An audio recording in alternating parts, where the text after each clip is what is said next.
Hello అండి అందరికీ. ఇవాళ మేము ఆవకాయ ఎలా పెట్టుకుంటామో చూపించాలనుకుంటున్నాను.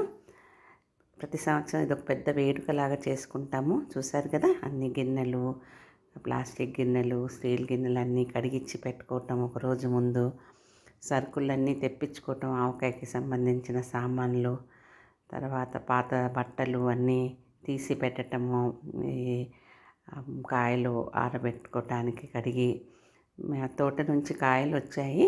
సో మా వారు మాడబడిచి కాయలని నీళ్ళల్లో కడిగి దుప్పటి మీద ఆరేస్తున్నారు. నేనేమో లోపల ఆవకాయకి కావాల్సిన ప్రిపరేషన్ చేస్తున్నాను. ముందు ఆవాలు వేయించుకోవాలి, మెంతులు వేయించుకోవాలి.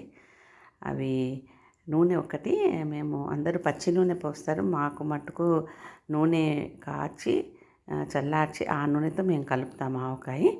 నూనెలో కొంచెం మెంతులు, ఆవాలు కూడా వేస్తాము మంచి సువాసన రావటానికి. తర్వాత మేము వేయించుకున్న ఆవపిండి, మెంతిపిండి ఇలా మిక్సీ పెట్టేసుకొని అన్నీ రెడీ చేసుకొని పెట్టుకుంటాము, ఆవకాయకి కావాల్సిన సామాన్ అంతా. సో అదేవిధంగా చూసారుగా, కత్తిపీట కడిగించుకోవటము, వేయింగ్ మెషిన్ అంతా క్లీన్ చేసి పెట్టుకోవటము, సరుకులన్నీ దగ్గర తెచ్చి పెట్టుకోవటము. సో ఈ విధంగా చూసారు కదా, వేయించిన ఆవాలు, వేయించిన మెంతులు మిక్సీ పెట్టేసుకొని రెడీగా పెట్టుకుంటాం అన్నమాట. నువ్వులు కూడా, నువ్వు ఆవకాయని పెడతాం, దానికోసం పచ్చి నువ్వులు కూడా మిక్సీలో పెట్టి దాన్ని పొడి చేసుకొని పెట్టుకుంటాము. ఇదంతా రెడీ చేసుకున్నాక తర్వాత మేము ఆవకాయలకి కొట్టడానికి కాయలు మొదలు పెడతాం అన్నమాట. సో చూడసారిగా కాయలన్నీ బాగా తుడిచి ఆరబెట్టాము.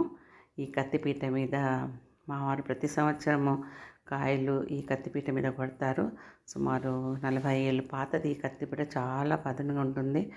ఈ సీజన్లో చాలామంది మా కత్తిపీట తీసుకెళ్ళి కొట్టుకొని ఇస్తారు. మేము ఇలా హాల్లో ఏసీ వేసుకొని టీవీలో పాటలు వింటూ ఇట్లా కాయలు కొట్టేసుకొని తర్వాత అందరం కలిసి ఈ ముక్కల్ని తుడిచేస్తామన్నమాట. జీడి తీసేసి, ఆ పొర తీసేసి తుడిచి పెట్టుకుంటాము. ఈ కార్యక్రమం అంతా సరదాగా అందరం కూర్చొని మాట్లాడుతూ పాటలు వింటూ చేస్తాము. ముక్కలని తరిగాక ఇలా ముక్కల్ని జోకేస్తామన్నమాట. తర్వాత ఆవకాయ కలపటం మొదలు పెడతాం. మీరు నమ్ముతారో లేదో, మేము ఆవకాయ ఇలా పెడతాము. ఇప్పుడు మీరు చూసారు కదా, గిన్నెల ముందు ఆవపిండి వేసామన్నమాట. ఆవపిండి ఇప్పుడు మాకు జనరల్గా మేము తూకం సమాన పద్ధతిగా పెడతాము. సో చూసారు కదా, ఇప్పుడు ఆవపిండిలో నీళ్ళు కలుపుతాం మేము. ఇది నమ్మరు ఎవరు, నీళ్ళు కలపటం ఏంటి అంటారు, పాడైపోదా ఆవకాయ. కానీ ప్రతి సంవత్సరం మేము ఇలా ఫస్ట్ మా అత్తగారు చెప్పిన పద్ధతి, నీళ్ళు కలిపితే ఆవగాటు మంచిగా ఉంటుందని ముందు ఆవపిండి ఇలా కలిపేస్తాం అన్నమాట. ముద్దలు ముద్దలుగా కొంచెం నీళ్ళు పోసి కలిపి దాన్ని ఉండలు కాకుండా మంచిగా మెత్తగా కలిపేస్తామన్నమాట. ఈ ఆవపిండి అలా బాగా నీళ్ళతో కలిపేసి, అంటే మరీ జారుగా కాకుండా చూస్తున్నారు కదా, ఇట్లా ముద్దలుగా కొంచెం గట్టిగా నీళ్ళతో కలిపేసి ఈ ఆవపిండిలో మిగతావన్నీ వేసి కలుపుతామన్నమాట. మన ఉప్పు, కారం, తర్వాత పసుపు. అయితే మేము మామూలుగా ఆవకాయ ఎలా పెడతామంటే తూకంతో పెడతాం. ఇప్పుడు నేను దీంట్లోనే వేయించిన ఆవపిండి, ఇందాక మేము మిక్సీ పెట్టుకున్న ఆవపిండి కలుపుతాను.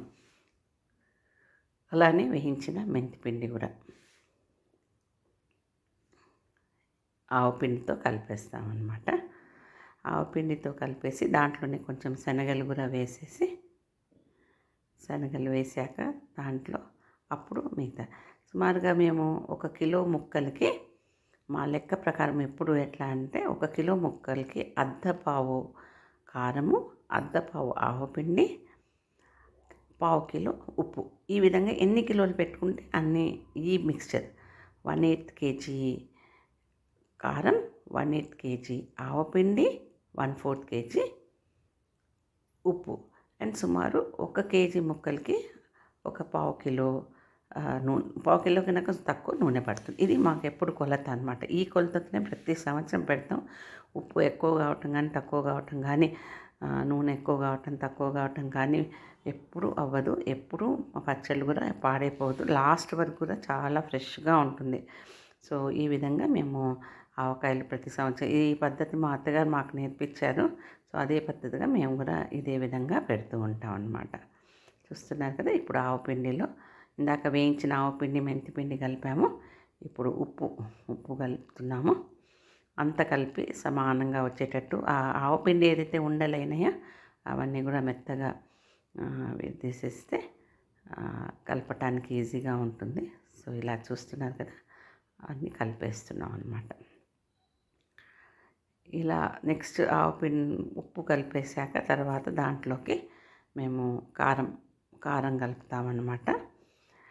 సమానంగా కలపాలి, ఎందుకంటే మంచిగా మొత్తం ముక్కలకి అన్నీ సరిగ్గా అంటుకోవాలి.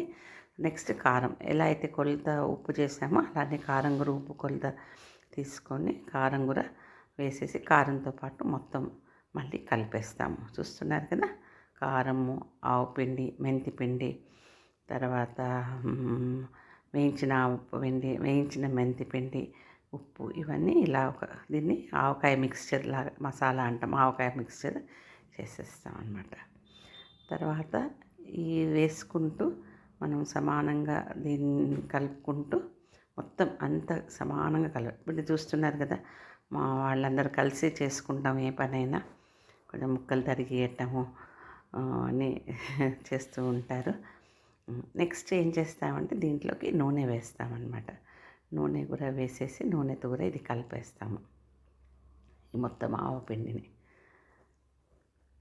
సో ఈ ఆవకాయలో మేము కొంచెం నూనెలో మెంతులు, ఆవాలు కూడా వేసాం కదా, అవి కూడా వేసేస్తాము దీంట్లో కలపటానికి.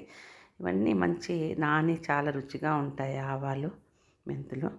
సో దాంట్లోకి వేసేస్తాము.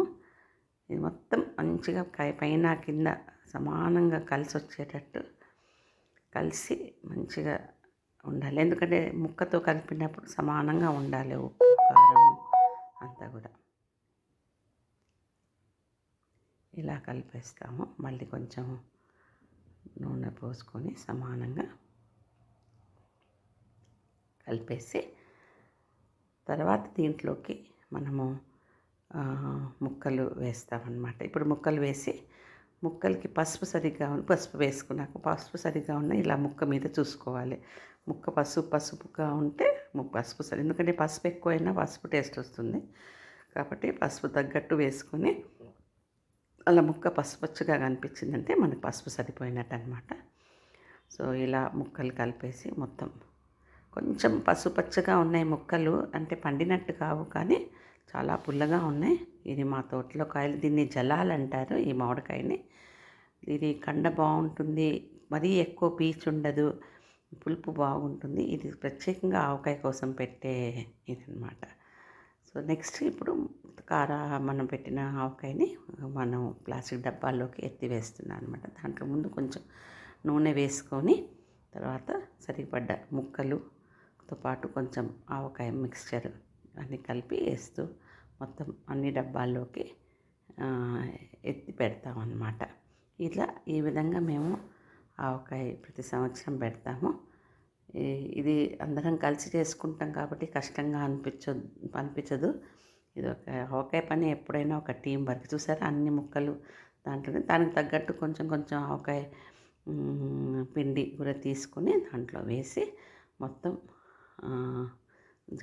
ప్లాస్టిక్ డబ్బాల్లో ఎత్తేస్తాం అన్నమాట. సో ఇది చాలా సరదాగా ఇష్టంగా చేసే పని.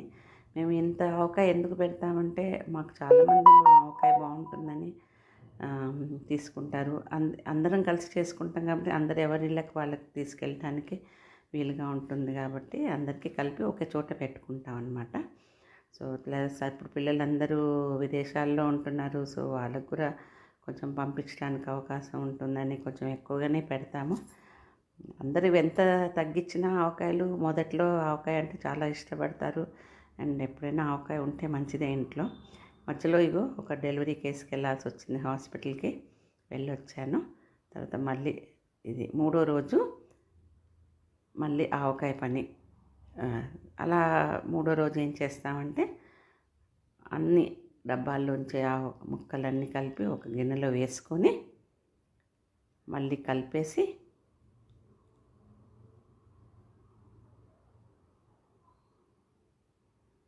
మూడో రోజు ఇట్లా కలిపేస్తే అప్పుడు సమానంగా అన్ని ముక్కలు ఒకలాగానే ఎక్కువ తక్కువ కాకుండా ఉప్పు కారము ఆవపిండి అంతా కలిపి ఒక విధంగా ఒక టేస్ట్గా వస్తుందన్నమాట. సో అలా మూడో రోజు మొత్తం మళ్ళీ అన్ని డబ్బాలు ఖాళీ చేసి పెద్ద గిన్నెలో మొత్తం కలుపుకొని మళ్ళీ డబ్బాల్లోకి మార్చుకుంటాము. తర్వాత అందరికీ ఇచ్చినాక మిగిలింది మేము మా కోసం ఇలా చూడండి కలుపుతున్నాను. మొత్తం కింద మీద బాగా కలిపేసి ఏమైనా పసుపు ఉప్పు ఉండల్లాగా ఉన్న ఆవపిండి ఉండల్లాగా ఉన్న అన్నిటినీ నలిపేసి మొత్తం సమానంగా కలిపి ఒకవేళ నూనె తక్కువ అనిపిస్తే కొంచెం నూనె కూడా పోసేసి మళ్ళీ డబ్బాల్లోకి ఎత్తేస్తాము. తర్వాత అందరికీ పంచినాక మాకు మిగిలింది జాడీలో పెట్టుకుంటాము. సంవత్సరం పొడుగునా ఎప్పుడు ఫ్రెష్గానే ఉంటుంది ఆవకాయ. సో ఇలా ప్రతి సంవత్సరం మేము ఆవకాయ ప్రిపరేషన్ చేసుకుంటాము. ఇది ఒక పెద్ద వేడుక, చాలా ఇష్టంగా చేసే పని. థ్యాంక్స్ అండి.